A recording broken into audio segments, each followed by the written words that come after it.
A very good morning, children. In the last class, we have studied our second chapter, chemical equations. In this, I have told you regarding exothermic reactions and endothermic reactions. Okay? Not only that, chemical change and how can we say it's a physical change and a chemical change with certain examples and an activity to show that what happens if an acid reacts with a metal. Today we will study another activity. Activity is we will find out by taking certain substance which type of a reaction it is going on there. Okay, for this your materials are calcium oxide or we call it as quicklime. Okay, this is your activity 1 in your textbook, page number 21. Activity 1. Okay, this is calcium oxide, also we call it as quicklime. Now your materials are calcium oxide, what is H2O, water. Okay, calcium oxide and water. First, after these materials, your procedure. Okay, what I am doing, I am taking in a beaker some amount of calcium oxide. Okay, calcium oxide is taken in a beaker. To that, add water. Take some amount of calcium oxide and to that we are adding some amount of water. Now let us wait for some time so that both gets mixed with each other. If you want to mix, use a stirrer which is available in the lab and mix the calcium oxide and water. Okay. Now after mixing these two components, you touch the sides of the beaker or at the bottom of the beaker. Here, when you touch, you will feel certain amount of heat. Hotness you will be observing while you touch the bottom of the beaker. See here, heat. While you are touching the bottom of the beaker, you are feeling the hotness. Now what can I say? Calcium oxide. It is reacting with water. What it is giving? Calcium hydroxide. CaOH taken twice. Okay? Because of the formation of calcium hydroxide, when you touch the bottom of the beaker, you will feel hot. Okay? When do we feel hot? Some amount of heat energy has come out. While this reaction is being done or undergoing, some amount of heat is liberated. Whenever heat is liberated, what do we call such reaction? We call such reaction as heat is coming out. Exothermic reaction. What do we call? Heat is liberated or evolved or coming out. We call such reactions as exothermic reactions. See, from this activity, we will conclude that it's a which type of a reaction? It's an exothermic reaction. You can also test this. How to test?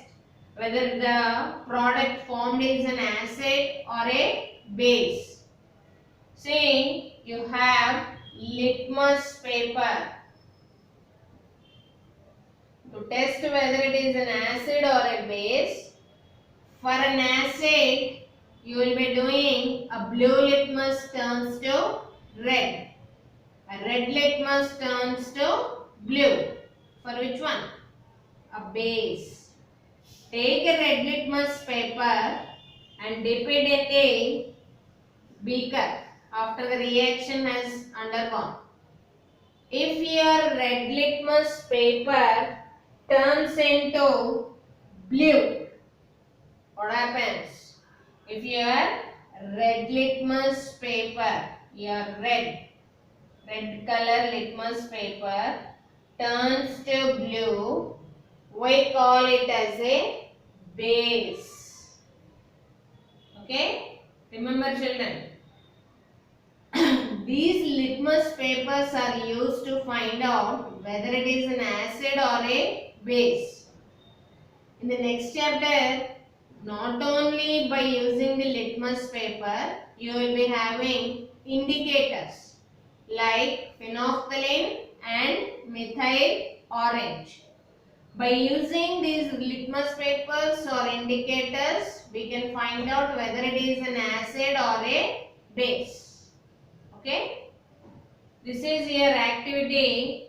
By this activity, we conclude that it is an exothermic reaction and the product which is formed is a base.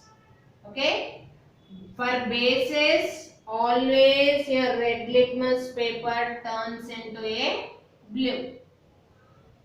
Okay? Next activity 2 you see.